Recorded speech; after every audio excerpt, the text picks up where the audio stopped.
Hey, I'm Cliffhanger, and this is the movie 13 Minutes. A German worker organizes a terrorist act to destroy the Nazi dictator and save millions of lives.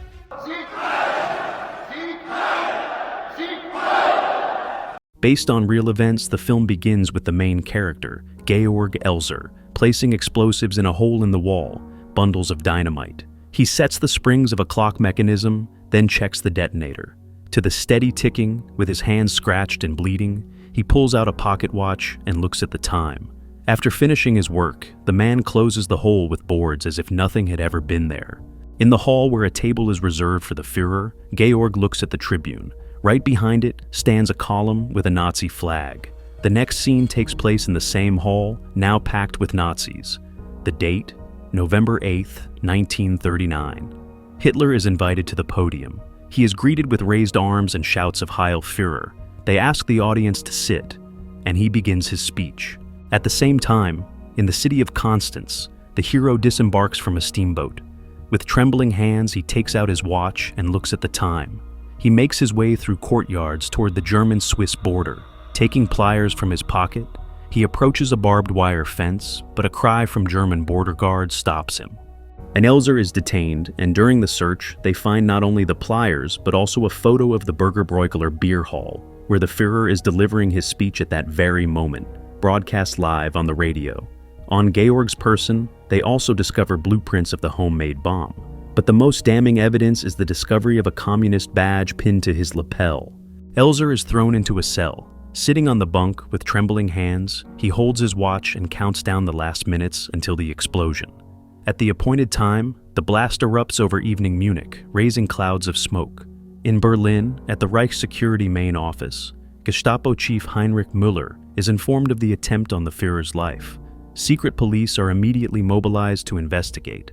In Königsbronn, a police unit gathers all of Georg Elser's relatives in the square and takes them to Berlin. High-ranking Gestapo officers examine film footage of the incident. The beer hall is heavily damaged. The captured Georg is brought into an interrogation room where torture instruments lie on the table.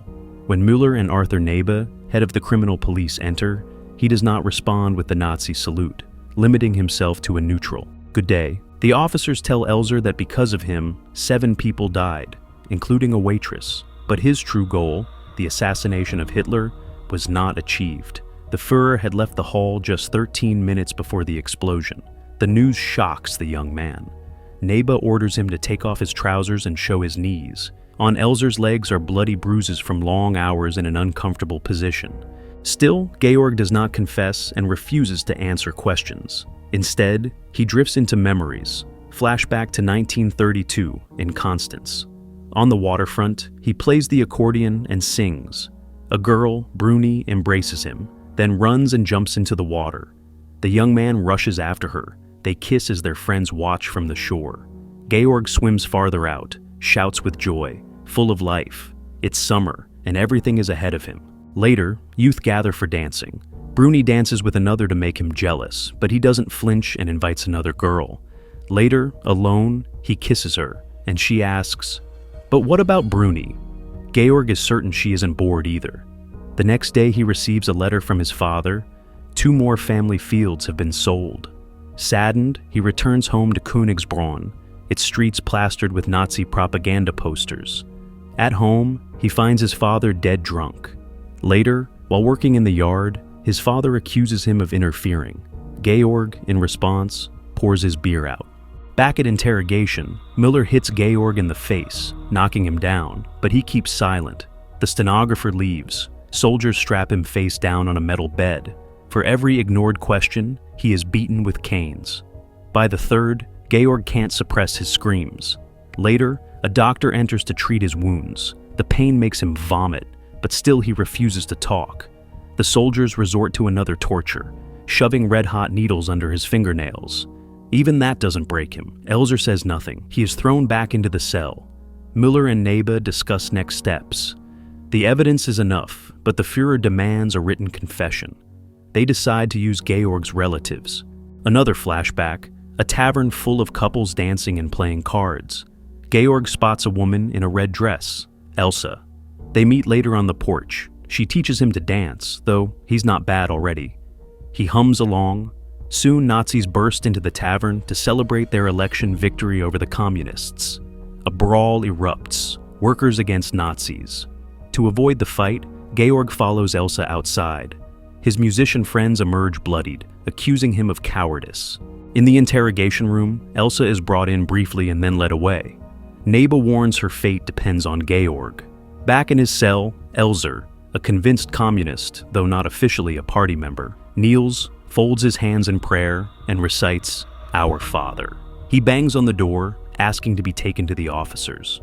In exchange for Elsa's safety, Georg agrees to talk. Flashback again, Georg and his friends paint a slogan on a fence, "Workers vote for the Communist Party of Germany," but they misspell it. When the police appear, Georg stays behind to fix it.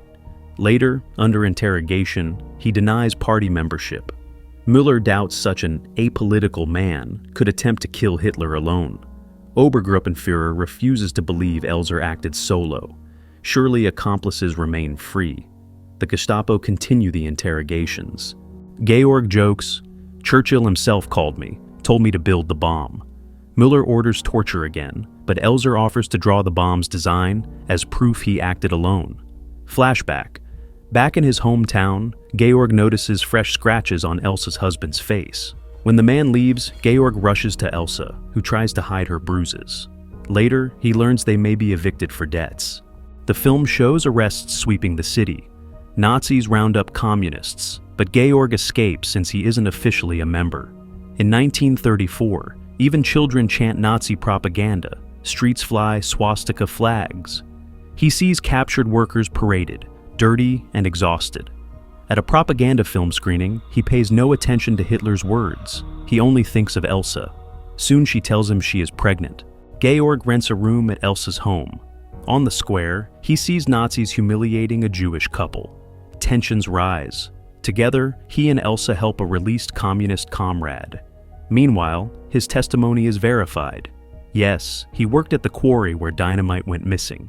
His schedule allowed him to steal it. He explains the process of making the bomb. Even outside experts confirm he built it alone. Flashback. Out of work as a carpenter, Georg finds a job at a steel plant. He listens to Soviet radio reports of German bombings in Spain. He watches propaganda films glorifying German military might, but his face shows no admiration. He understands. Hitler is preparing for war. He realizes Hitler must be stopped before it's too late. Reading in newspapers, Hitler's annual speech commemorating the beer hall putsch, Georg begins planning. In 1938, he moves to Munich. At Burgerbräukeller, he studies the hall's interiors, hiding overnight to take measurements of the column behind Hitler's podium. Back at interrogation, he explains, "Killing Hitler was necessary to prevent greater war and bloodshed." Müller counters, "An assassin of 8 people has no right to speak of humanity. Another injured officer has just died." They leave with the transcript. In the pause, Georg asks the stenographer to send a note to his family. She quietly slips him a photo of Elsa. Another memory. Elsa gives birth to a boy, while her husband celebrates elsewhere. Georg runs to her house to see her, but must leave quickly to continue his bomb testing. His experiment succeeds. Later, while Georg is posing for photos with Gestapo officers, an Obergruppenführer storms in, furious about a report claiming Hitler is harmful to Germany. He smashes Georg's face on the table, demanding to know who ordered Hitler's assassination. He orders Müller and Neba to find out who stands behind Elser, since the Führer refuses to believe in an ideological lone wolf. The Gestapo introduced the latest German pharmacology, drug torture. Georg, in delirium, remembers sitting with Elsa when told her newborn son has died. Their grief drives them apart. Georg leaves, abandoning his accordion as a symbol of his past life. After a drugged stupor, he changes his tune. He says he wants to redeem himself before the German people with labor. Fatalistically, he claims, if his attempt failed, then fate itself willed it. He signs a confession. The story jumps 5 years ahead, to March 1945. Heinrich Müller reads the sentence of his former colleague Arthur Neba, involved in a plot against Hitler, death by hanging with confiscation of property. A guard tells Georg about Neba's fate. Georg realizes his own end is near. He asks the guard which is quicker, gas, hanging, or shooting. Later, the guard tells him Dresden has been bombed by the Americans. Soon, soldiers arrive and take Georg away. Müller has ordered that his execution be staged as if he died during a bombing. Guards line him against a wall and shoot him in the back of the head. The screen fades to black. The film ends with text. Georg Elser was executed on April 9, 1945, just days before the liberation of the camp.